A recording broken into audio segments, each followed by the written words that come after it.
News fans, I am backstage with Chris Sarro. So you're down here training in Florida. How wonderful is that for you? Because it's pretty darn cold up in Maine, you guys. Yeah, I'm from Ellsworth, Maine originally. It's we're at like 6 inches in snow up there right now. I'm in North Miami.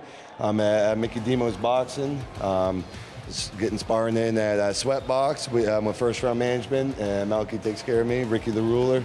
And you know, I got a good team behind me. I'm excited. Miami's crazy, man. This is the boiling pot. If you're in this game, you got to be in Miami. You know what I mean? And so I didn't have any sparring back home in Maine. I was traveling to Detroit with Josh Burns, going down to Georgia, Harrison Aiken, and so we found a home in Miami, and I couldn't be happier.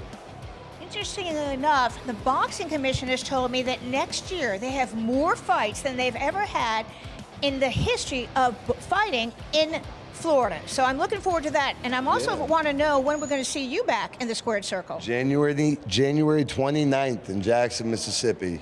You know, Chris, we go back to Skype interviews, which makes me feel like, even though the sport is new, it makes me feel like ancient history because it doesn't seem like that long ago. You were my first big. How have you changed as a person since you first started in Bare-Knuckle? It's crazy. It gave me chills. You just asked me, because it's changed my whole life. I come from a small town of like 7,000 people, you know, and we're coming up on our 5th fight in Bare-Knuckle. I mean, worldwide, I have fans all over in countries all over the world. I get love.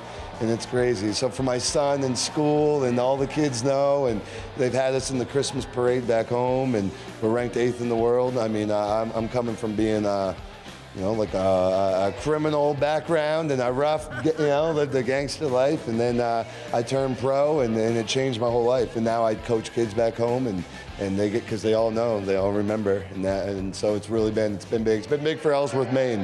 It put Ellsworth on the map. You know, and I love my fan base. You know, I'm New England proud to the end. You know, io sono italiano. All my family back home. You know, it feels good to make them proud. You know. And it's so important to have a good role model, especially in a small town. Yeah.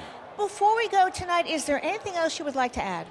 Yeah, you know, I'd like to say, for one, give a shout out to my brother Mike Shorey right now. He's fighting a big battle, and a bigger battle than all of us here and stuff. So, love you, man. But no, I'm just having fun. It's a great night of fights. And I love seeing you. You make me happy. It's always good to see you. All right, Chris Sarro, always a pleasure. Thank you so much for taking the time to speak with us.